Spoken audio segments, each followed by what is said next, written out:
one thing I'll give Ephraim is that he was obsessed. He had an obsessive work ethic. Like he would think of nothing other than money the entire day, and like he was literally obsessed. Like we'd wake up, and the second he wakes up, he's like looking at Fed Biz Ops, like over breakfast, before he's like, he's like looking at it, like on his laptop on the toilet. You know what I mean? Like that's all he would do.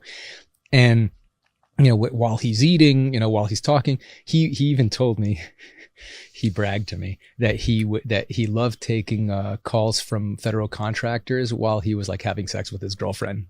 That like he just loved doing it. I don't know why. His girlfriend hated it, obviously, but like he would like, while having sex with her, like he'd get a call, he'd be like, baby, I gotta take this, but keep on going. And he would actually talk to, it's like he really modeled himself after Nick Cage. Yeah, exactly. No, he loved Nick Cage. And Scarface. Yeah. Yeah. It's so fucking, did you ever just think to yourself, watching him being so obsessed over money 24/7, like what, why was he like this? Was it nature, nurture? What was it? Right. So I thought about it a lot because, I'm not like that. Right. I mean, it's rare people are like that. Yeah. Almost nobody is. Don't get me wrong. I like money as much as most people. Right. And, I've always been entrepreneurial and, I am, motivated, and I've worked on my own businesses, but the level of obsession that he had was beyond anything I'd ever seen. Even to this day, I've never seen anyone like that, and it wasn't healthy. It wasn't fun. It was actually very unpleasant. Working with him was, I'm sure being him was very unpleasant, but working with him was very unpleasant just by extension because, he expected everyone else to be as obsessed as he was, and he'd get like upset if you weren't willing to drop everything in your life to chase this, deal that had a tiny chance of completing, you know what I mean? And it's like, I have other parts of my life I'm interested in too. This is not the only thing I want to do, so I'm not willing to work literally, 16 hours a day all the time. Now I did, especially in the beginning and especially when we won our big contract later, the Afghan contract, because I had to. So I was willing to do it if necessary, but I didn't want it to be like a 24/7, 365, day thing because, I wanted to live life as well. So yeah, it was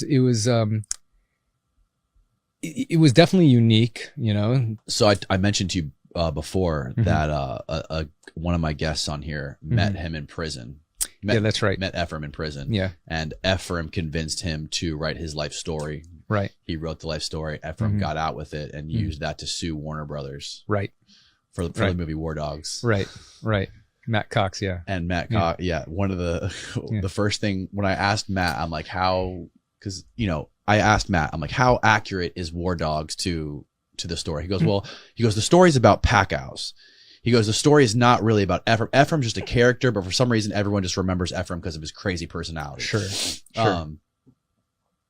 But I said, well, how accurate was Jonah Hill's portrayal of Ephraim? He said he made him way too cuddly and nice. I agree with him 100%. That's exactly right. Everyone who knows Ephraim will say that. He said that the Ephraim in War Dogs was a teddy bear compared to the real Ephraim. Absolutely. He's absolutely right. They toned him down. The funny thing is everyone's like, oh, is he as crazy as, in the movie? I'm like, he was way crazier than in the movie and way of a less nice person than in the movie. Right. Like in the movie, he's kind of charming and as he says, like he's kind of like a teddy bear. Jonah really softens his real life character a lot.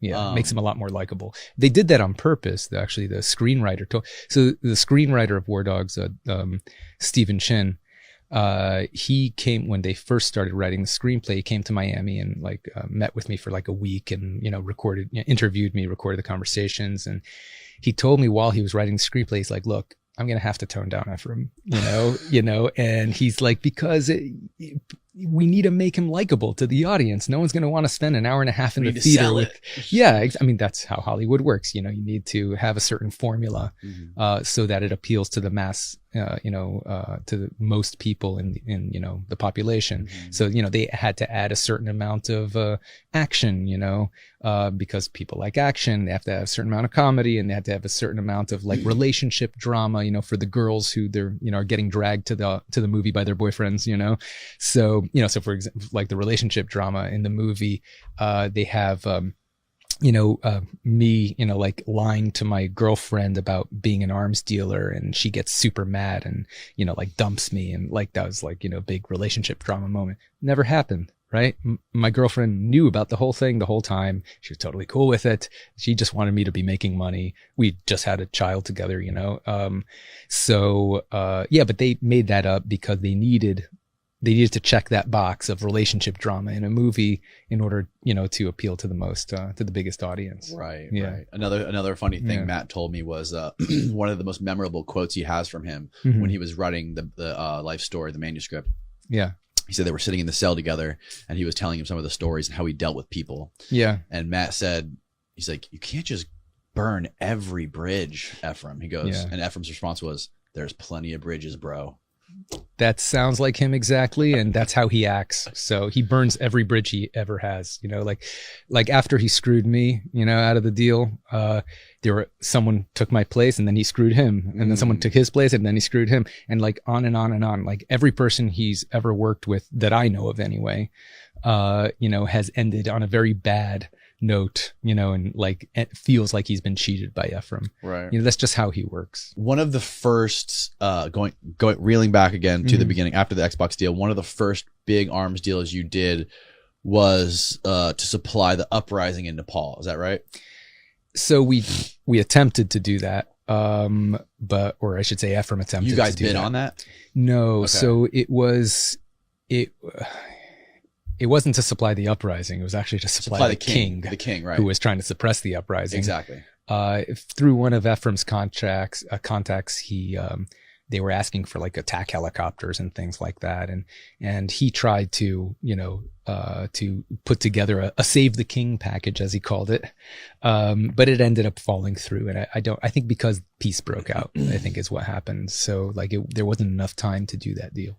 Did you have any objections? Did you talk to him about that? I mean, like, dude, this is like fucked up. Yeah. I mean, it kind of bothered me, to be honest, because I was like, people are rebelling against a king, and, it's, it's kind of seems to be supplying the tyrant kind of situation. And are you sure that's even legal? And he's like, bro, just let me worry about that. Okay. You just keep on working on your fuel contracts. Yeah, right. So I wasn't involved in that, and I didn't want to be. So so you guys weren't splitting any kind of profit. It was basically just you would take commission from the deals that you landed. Yeah. Okay. Yeah, I didn't own his company, like any share in his company. He was still doing his own deals. You were just basically like your individual broker, sales guy. Yeah, I was working on a commission. Yeah. Okay. Yeah. It's interesting.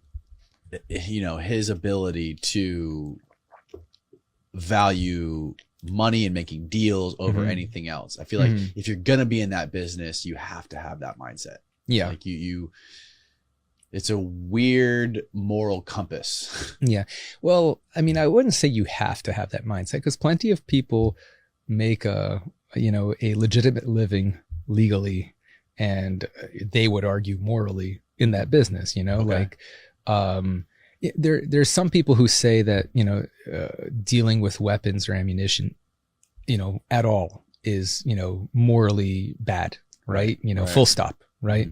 There's those people, and I've met those people, and I've gotten hate from them online and all that, People that just hate guns. Period. Yeah, in general. But like, I don't think right now most of those people would say that, hey, the people supplying with Ukraine, with weapons to defend themselves from the Russians, are those people bad? I don't think so. Right. I think those are the same people that are saying give Ukraine more weapons. Exactly. More guns, right. Exactly. Because, a gun can kill someone. It could also defend yourself from getting killed. So it's a gun isn't a bad thing on its own. It's a tool, right? Right. It's like nuclear energy could supply power. It could make a bomb, you know, a knife could chop up your vegetables or chop up your neighbor, you know, it could, you know, most technology is dual use, and it all depends on how you use it. You know, that's the key.